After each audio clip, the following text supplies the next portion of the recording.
Okay, we clearly have nobody in here right now. So this live stream just started. This is the first time I have done a live stream, so bear with me. Um, as this is definitely new to me. I hope you guys can hear me well. And when anybody comes into the chat, if you can't, please let me know. So I want to be talking about, you know, my day-to-day life.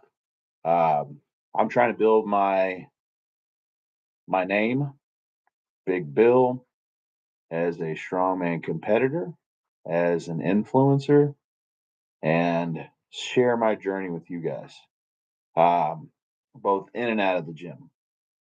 Clearly, there's a lot more to strongman, there's a lot more to life than what happens in just the gym.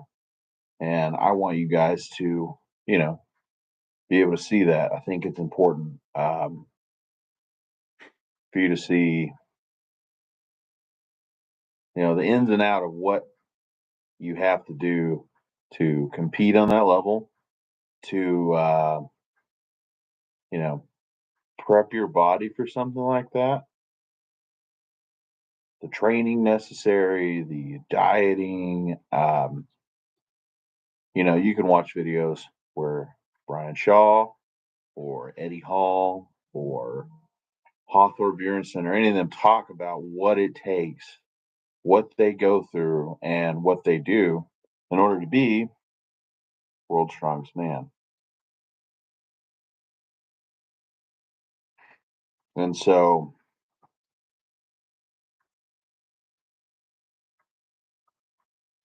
that being said, it is, I think it's important to share with you guys some of that journey. So I'll open up for questions whenever anybody decides to jump on here and answer any questions that I can for you guys. Um, Assuming I don't have anybody join this live stream, I'm going to try and go live again tomorrow, possibly in the morning, which is Central Standard Time. I'm located in Oklahoma, so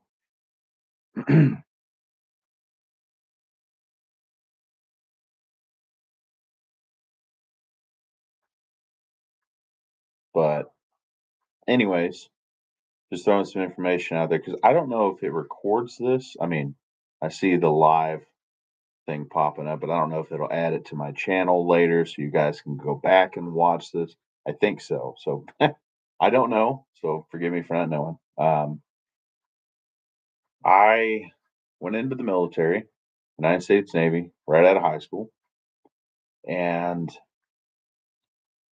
I was a gas turbine systems electrician, which is electrical and mechanical work.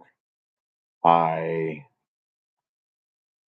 was a vessel board and search and seizure team member, which is basically SWAT team for the Navy. And I was the lead investigator for the firefighting team on board that we called the flying squad, basically meaning I was the first responder to any casualty on the ship and was basically the one leading the charge, saying this is what needs to be done, this is where we're at, etc. um, During my time in the military, I can circle back and talk about this. I posted some videos about this, but I'll briefly touch on it and say that I was a part of Operation Tomodachi, which happened in March of 2020.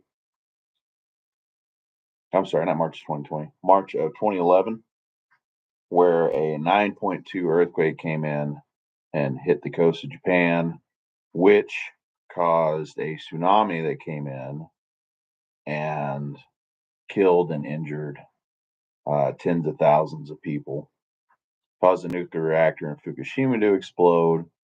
So I was there for that. So I posted a video where I talk about my PTSD from the military, and that is a big part of why I have PTSD.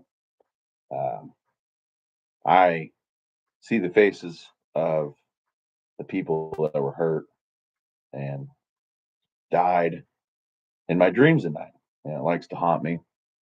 Um, but again, we can circle back to that. I put it out there. If you guys want to talk about it, I will. I'll start talking about my strongman journey though.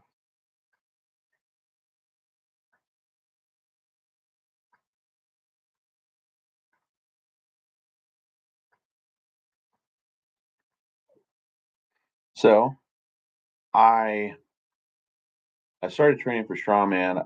2019 is when I really decided, hey, this is what I want to do. I've watched Brian Shaw, Big Z, many others compete and lift, and I saw, how that was for them. I've always been bigger. I've got good genetics, so I've always kind of been bigger, and I have always wanted to push my limits. So in 2019, like I said, that's where I took on strongman training, and 2019 was where it all started. Just right there, probably about probably about September is when I really decided that's what I wanted to do. So all of October is when I decided, or Alexa, cancel, not October, sorry. All of 2020 is when I I hired a trainer who had no idea what strongman was, but he was willing to help me. He was basically a bodybuilder who had done powerlifting, and so he wanted to help me. Anyways, I I started training with him, and I started trying to get my hands on things that were like strongman implements because not every gym has those. You don't walk into just every gym and you see Atlas stones or logs or axles or Husafelt stones or shield carries or Viking press setup, things like that. So it's not as easy to access everywhere. Um, Having said that, I was still trying to implement those things with regular barbells and dumbbells to get myself familiar with that kind of stuff. And October 23rd of 2020, I had a traumatic brain injury where I was attacked in a parking garage with three individuals who came up when I wasn't looking. And when they hit me, I fell. And I don't know if you guys can see it, but there are lines right here where I've got titanium plates holding my head together. And I was in a coma, medically induced coma, for over a month. When I was in the coma, I almost died um, once or twice. And when I woke, they weren't sure what state I would be in. For those of you, Alexa, cancel. For those of you that, Alexa, cancel. For those of you that don't have any idea what um, traumatic brain injury means, there are different levels of it. A mild traumatic brain injury would be something like a what do you call it? A concussion. And so, if you have a concussion, again, it categorizes as a traumatic brain injury because your brain is being rattled around in your skull. That being said, I was in a severe brain injury category. Thus, my head was split open like an egg, and it varies because your brain is so very fragile and so very important in so many ways in your life. So that was all rattled around. They weren't sure how I would be, whether I would have permanent um, disabilities from it, whether I would have permanent factors that changed my life, if there was, you know, it. it really they really had no idea of knowing what it would do, because like I said, every case is different. And so I had to learn how to walk and talk, and my vision was blurred like I had on the blinders like you see on a horse.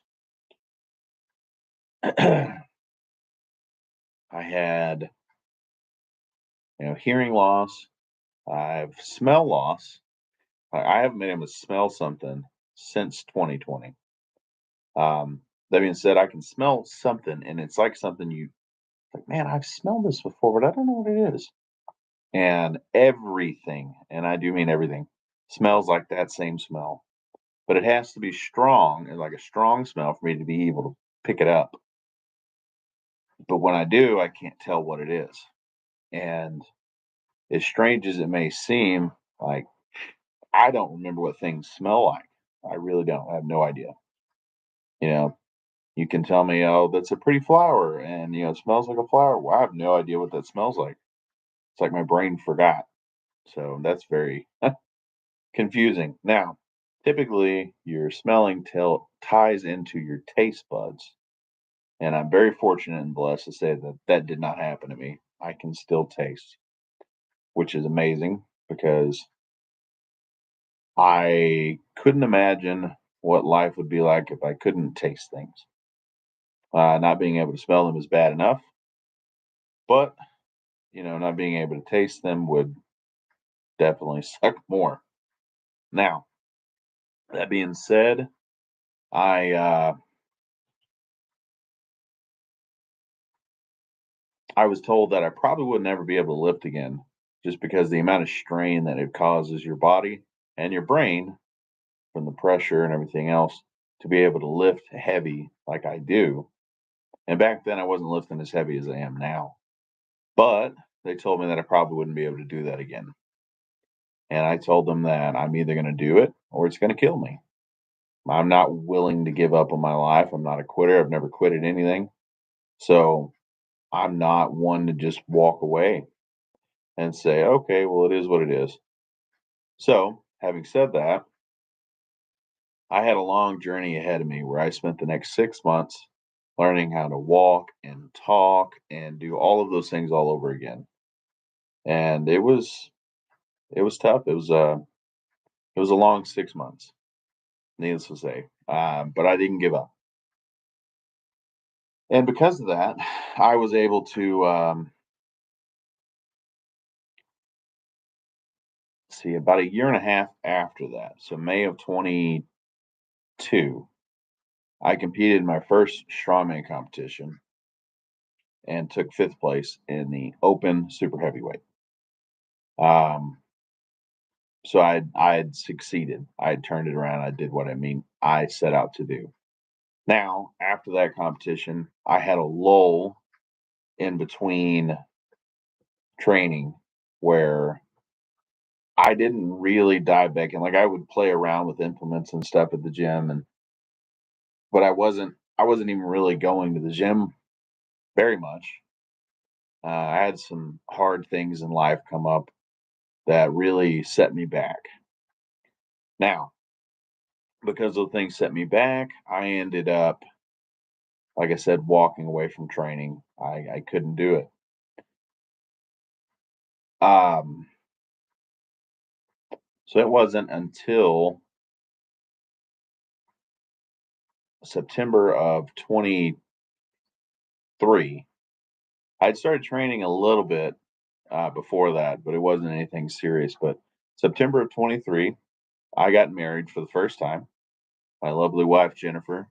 Um, her and I got married, and shortly after that, that's when I really started diving back into the gym and going 5 to 6 days a week, going to Strongman Saturday every other week, just to be around that kind of environment because it really does make a difference.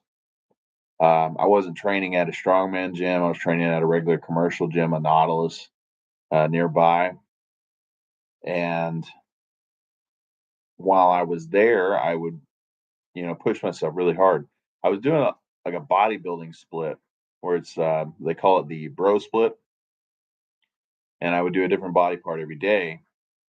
Well, I took that and I went and made it more like a bodybuilding slash Ronnie Coleman bodybuilding powerlifting training, where I was just lifting really heavy, but I was lifting a lot of reps, a lot of weight every day, pushing hard. I have great genetics. I'm very gifted in that fact that I was able to put on a lot of size in about a year and some change time. I went from 255 pounds to I'm currently sitting at like 325, give or take a pound or two.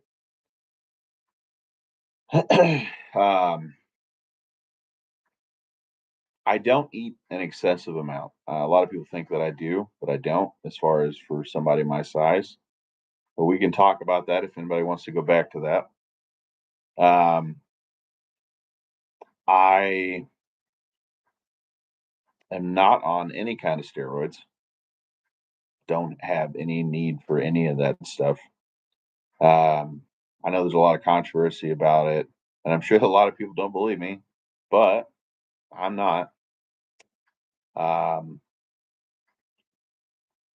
so yeah, I just kept pushing hard, and again, I was able to put on the size and everything that I have now. Well, I'd say sometime early in 2024, probably around like April or May, my wife said something to me about, why don't you get back into strongman? Like, I know you love it and I know that's what you want to do. And so I took her advice and that's exactly what I did. And so I got back into strongman training and I competed in a couple of competitions, the American Hero Classic that I posted for you guys to see. I took second place in the open, following right behind a pro. The guy that was ahead of me had his pro card already, but I was trailing him all day. Um, Learned a lot from that. Now, in this whole time, what I didn't mention is I didn't have a coach.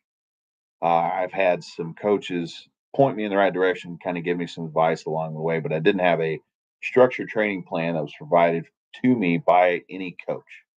I came up with my own plan. Recently, within the last few weeks, I took on a coach, and him and I are building me into a better, faster, meaner version for strongman competition to come. Because I've got one coming up in March, will be the Celtic Clash nearby, which gives me a chance at nationals. And then I have a competition in July for the Southwest Regional Championship, which will give me an invite to the Pro Am Arnold's. And in 2026, which will set me up for success, leading into that year, which is exactly what I want. And so stay tuned for all of that because I'll be posting more about that closer we get to it. But the training has taken me and given me a new perspective on things I was missing. Again, I was able to achieve a lot by myself, but I wasn't able to achieve as much as I have now with having a coach. Uh, I've found some weaknesses that I've been able to start working on to make myself better and definitely leaner. So we're working on that. So I've been on, let's see, we've been on about almost 20 minutes now. And I think I saw one person pop on here a minute ago. But I'm gonna end this for now. I hope you guys are having a great day. Please like and subscribe to the channel if you guys haven't already. I sure appreciate it. It means a lot. And I will post again tomorrow. I'm probably going to try and go live probably in the morning my time, so somewhere around like 10 a.m. I think. So stay tuned for that. I hope you guys are having a great day, and I will check you guys later.